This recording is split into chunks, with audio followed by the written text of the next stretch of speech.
For the longest time, we've been trying to predict something that's absolutely fundamental to our survival, our ability to grow food. But as our world changes, those predictions are becoming more critical and way more difficult than ever before.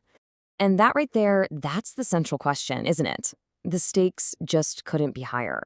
We are looking at a future with billions more mouths to feed, all on a planet that's under some pretty unprecedented climate stress. So, how confident can we really be in our food supply? Well, historically, the answer has kind of been a bit of a shrug. Our forecasts have been, well, fuzzy. They've been clouded by one single massive challenge, a huge amount of uncertainty. That's the main reason we've struggled to get a really clear picture of what's coming. So, before we can even think about solutions, we've got to really dig into the problem itself. What makes these forecasts so ridiculously difficult to get right? And let's be clear, this is not just some academic exercise. Getting this wrong has huge real-world consequences.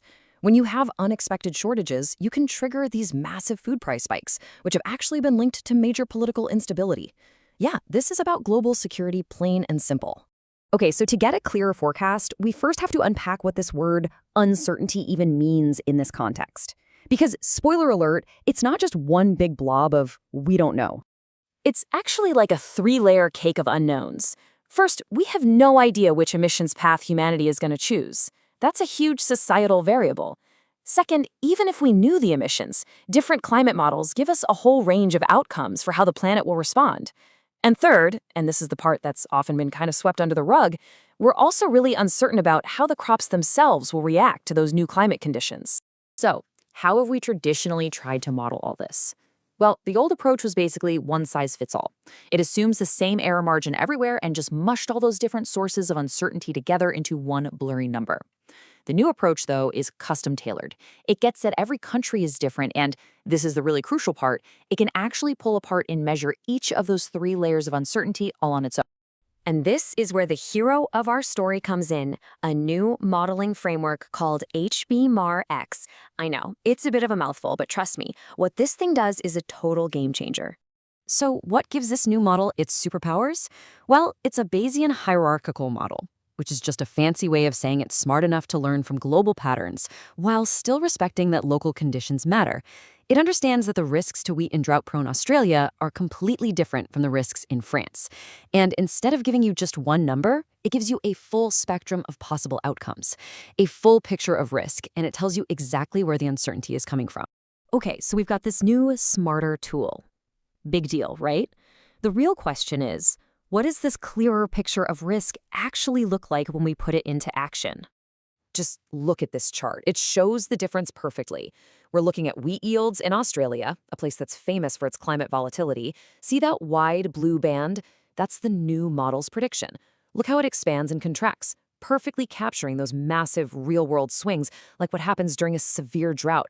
It's just so much better calibrated to reality. All right, to really get the next slide, we need to quickly define a term: expected shortfall.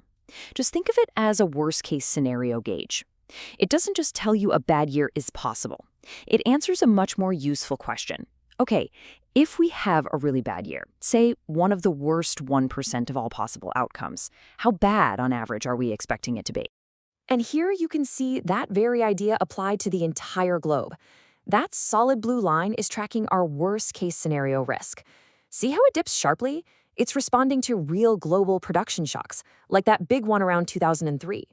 This gives us a much more realistic and useful tool for understanding and hopefully preparing for the worst possible outcomes on a global scale. Right, so we've seen the model is great at looking back, but what about looking forward?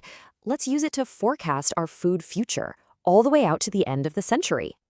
Now, this reveals something absolutely crucial.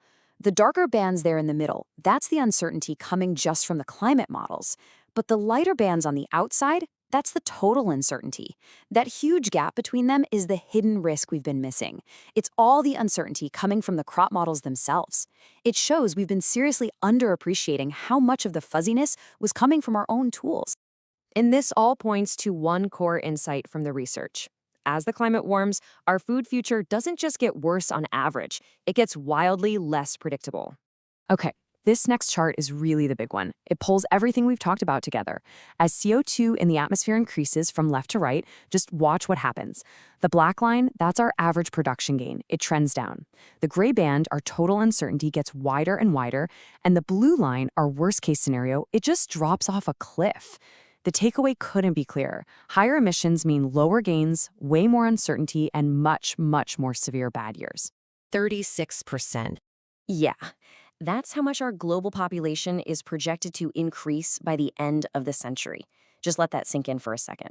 We're facing a future where our ability to produce food becomes less certain and the risk of failure becomes more severe, right at the exact moment when demand is set to jump by more than a third.